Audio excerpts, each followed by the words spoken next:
Hi, everybody, and welcome to the Theory and Development of Creativity. This is the Summer 2021 course. I am so happy that you are here with us, and we have a lot to learn in the next 7 weeks. Typically, this course is taught over the course of 8 weeks, but due to a shortened summer this year, we will be squeezing in the first 2 weeks in week one. I am so excited for what's to come and what you'll learn, and hopefully, what you can apply to your own classroom. Okay, so a little bit about me. My name is Rachel Martin. I am currently a media specialist at the full-time Gifted Center at Lisa Nelson Elementary. I did teach Pull Out Gifted for quite some time, and I really fell in love with Gifted. I fell in love with Gifted students, the way that they think, the way that they process, all their unique abilities. And so it has been my pleasure to be able to facilitate this course over the past 3 years, as well as a few others here and there as part of the Gifted endorsement. I truly love this course. I love teaching creativity. I use a lot of these strategies in maker spaces and activities and mentoring teachers at my school. And so I'm really excited to be diving in deep with you this year in developing creativity. In Module 0, we will have 8 modules. We are going to be talking about intros and expectations. Just what to expect, a little overview of the course.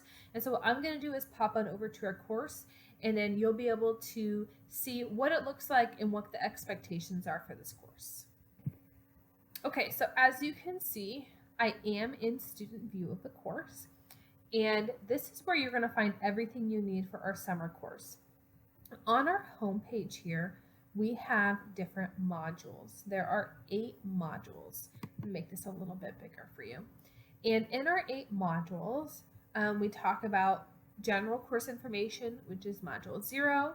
We're going to go through valuing creativity, clarifying creativity, understanding the elements of creativity, assessing creativity, fostering a creative learning environment, nurturing and developing creativity, identifying programs and evaluation procedures, and cultural conceptions of creativity and commitment to creativity. On this homepage also, which is your landing page, you'll find a direct link to our syllabus, our course-long creativity project, and the Teams link. I have the Teams link in many locations. It's been emailed to you. It's here on the homepage. It'll also be on each overview page.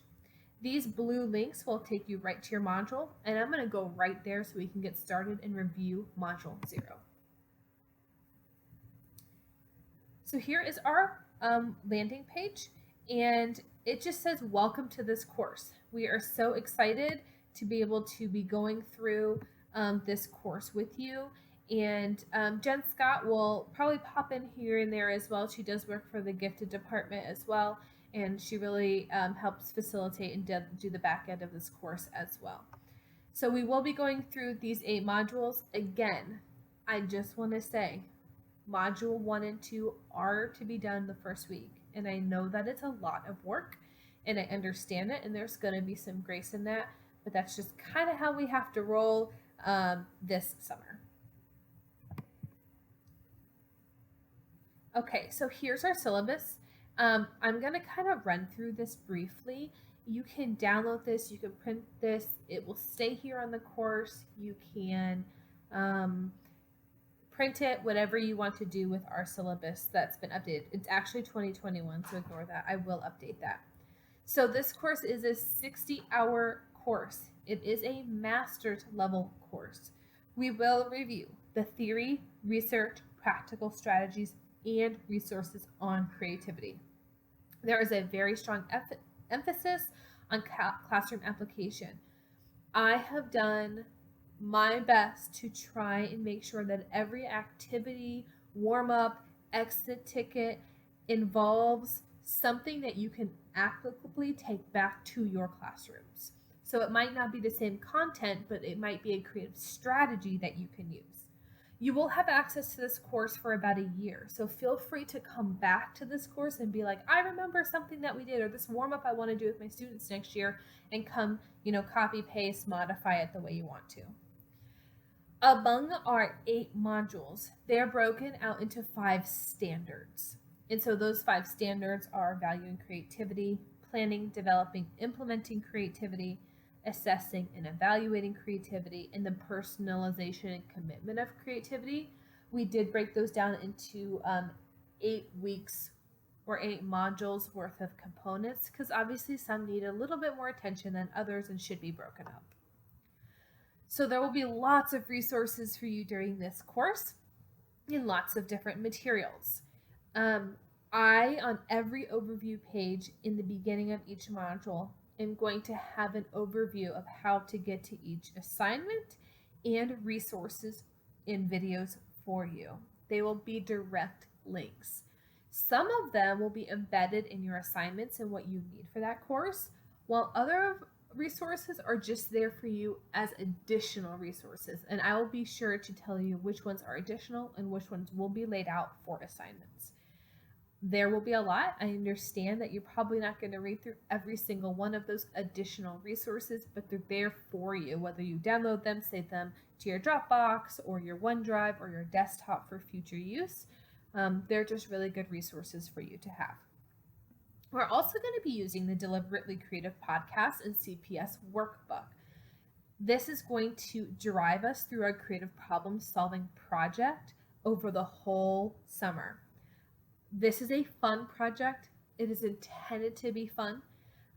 We will go through the first 3 or 4 steps the first half of the summer, and then you will work independently on your project the second half of the summer. So you'll have about 3 or 4 weeks of your own time to complete the project. So we're going to talk that through. I don't want you moving through it too fast because then you don't get to really think and problem solve. Okay, so some expectations. Please become familiar with this course. Read your articles, watch the videos, read the directions. I really try and be on top of making sure I have a video for you for every single module. And I do that for you because I know that you're going to be busy and I might not be answering my email every single day, although I'm going to try to get back to you within 24 to 48 hours, but that you have a video here that's just going to give you a general information of what to expect or to go over the details of the coursework. I'm not going to record our Teams calls, but I will always record an overview of each module. Now, this course is not a training. I'm going to say it again. It's not a training. This is a master's level gifted endorsement course. So your expectations are that you have high quality work, that you write and complete sentences, that you complete your thoughts in your own words, that we do not plagiarize. If there are any opportunities for writing, you're using MLA or APA style referencing. Those are all very important. We are not stealing anybody's work. We are not giving the minimal amount of information. Like this is, you need to show me that you understand what's happening in each module. Now, our grading policy has changed if you've taken our courses in the past. So if, at least for this course, everything is a complete or incomplete because this is a pass-fail course. So your assignments need to all be turned in. And if you completed to the best of your ability all the expectations, you will get a complete mark on that assignment. That includes your introduction, your assignments, and your exit tickets. Okay, so I'm going to talk about assignment due dates. So you will have modules will open up weekly.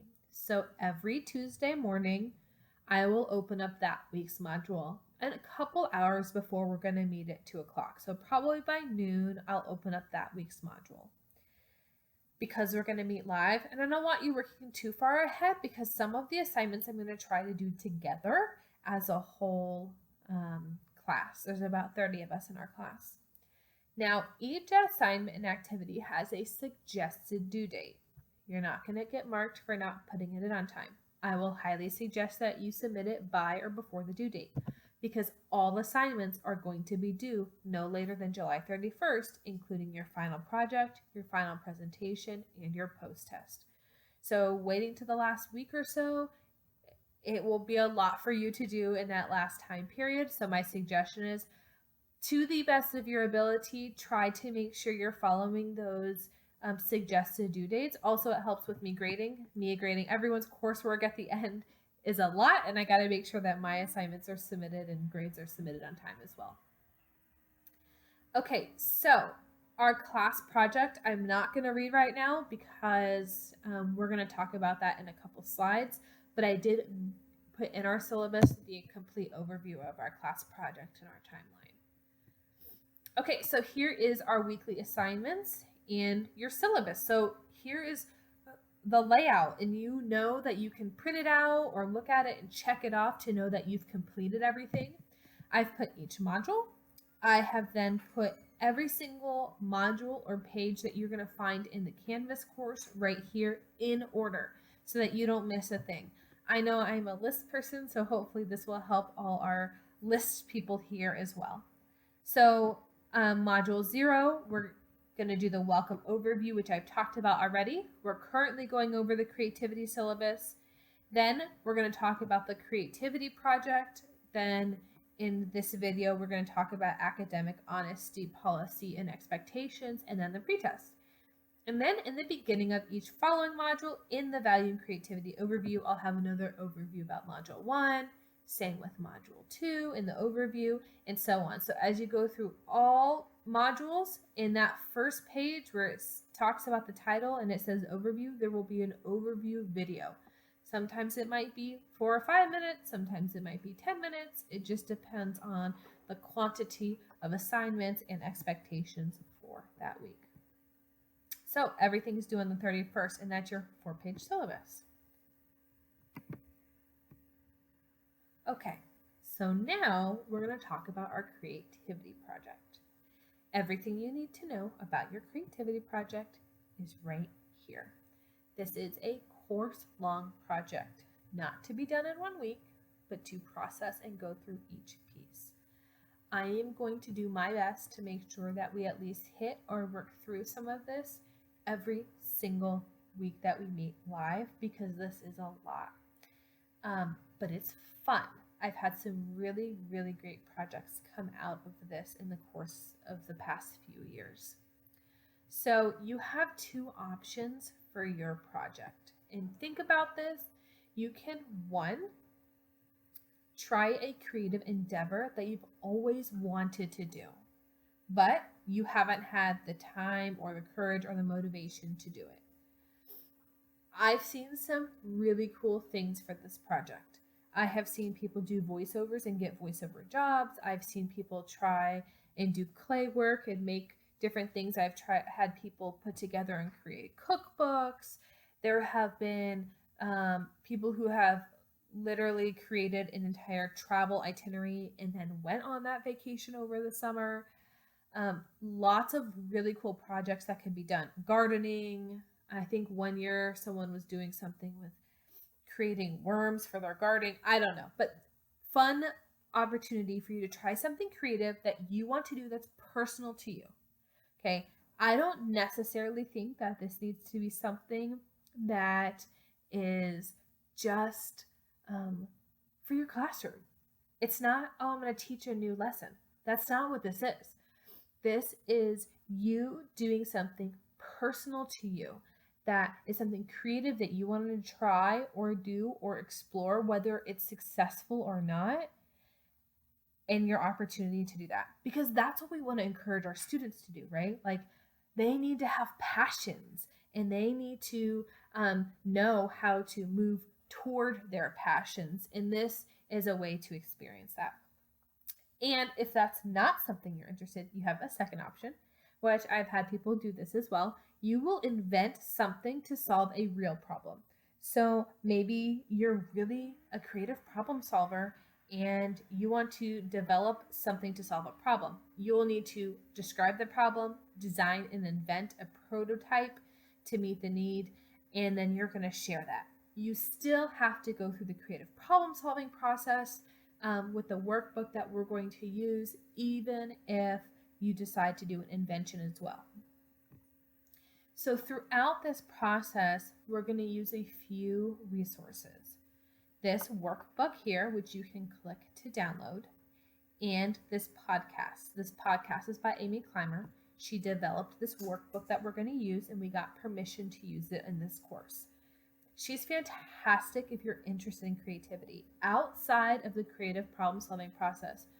Her podcast is fantastic. I've listened to her interviews and I've listened to many of her episodes and have literally taken some of her creativity prompts and you have used them in my classroom when I was in the classroom. So great resource if you're interested. I think they average about 20 minutes or so. What's also great about her podcast, if you go to her website, is that you can also download the transcript. So you don't have podcast or another way to listen. You can listen on your computer, but you can download her transcripts as well, where she talks about everything that she says in her podcast. So each week we're going to go through a different part of the creative problem solving process. There are 4 steps. The workbook that I've uploaded for you is modified. I've actually taken some pages out of that so that what's in there is really only what we're going to use. You can download her full workbook online for free, but I just modified it so that we didn't get confused about what we needed to do or not to do with this workbook.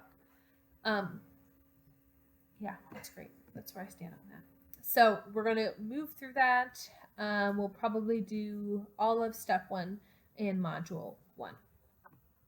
And then here's some additional resources. So you have the CPS process. There's some great interviews. There are mind tool resources. So in addition to what I've provided, these 2 things that we're going to focus on, these additional resources for the creative problem solving process and understanding the creative problem solving process is there for you as an as needed basis. Okay, so academic honesty and expectations is important, and everyone is required through every gifted endorsement course to fill this out. So I've created an editable PDF for you to download. So you will download this document here, and hopefully when you download it, let's see if I can get it downloaded fully. You should be able to check, and do a digital signature in Adobe, save that document, and then you are going to start it, upload the assignment for me. So download the document to your desktop or wherever you're going to save this, check it and digitally sign it, save it again, and then upload it to me. Okay, and I'll mark that complete or incomplete. If I mark something incomplete, for your grades, it's because you've either missed something or not completed part of the assignment. So please make sure that you are checking your grades. And if it's incomplete, read my notes because I'm going to say, hey, your file didn't upload properly, your file was empty, or you're missing part A or B of this assignment. I'm going to be communicating to you through your assignments or via email. Please do not message me through Canvas. I really don't check those messages. You're either going to email me or you're going to respond to your grades. Okay, so lastly, for Module 0, we have our pretest. And so there are a few things to know about your pretest. I'm going to open this preview right here. You have, 10 pretest questions. And what we want to see is that your pretest and post-test are in the same document and that you've added to the knowledge in which you thought you knew or it's changed. So you are, for your pretest, in this black part right here, not the purple, where it says pretest, I labeled it very clearly for you. You're going to just click next to pretest and respond to this question, each question. Give as much detail that you know. You might not have an answer for every question, and that's okay. Just write what you do know or what you think or what you believe to be true to this point before taking this course. Just what do you know? It may not be a full paragraph on every question, but it might be on others. And then you want to save this document somewhere because to save you time, hopefully, over the course, you will come back after every single module and you will read these questions and you'll see if there's something you can add in the post-test section in purple. So pre-test is black text and post-test needs to stay in purple text. That's very intentional. I want to see what you learned, what you thought you knew, and what you learned, or if what you thought or your knowledge or information has changed over the course of this gifted endorsement class. Okay? Save it, add to it. The easiest thing to do is to respond to this as you go through the course. So take 10 or 15 minutes after every single module and update this. You can wait until the end of the course, which is perfectly fine, but it may be easier just to pop things in here and there as you learn them and change and modify. So that is the expectation for our pre and post tests. So that is really all that I have for you when it comes to Module 0 and getting started your general information. Your quick links are right here at the top, and I will see you at Module 1.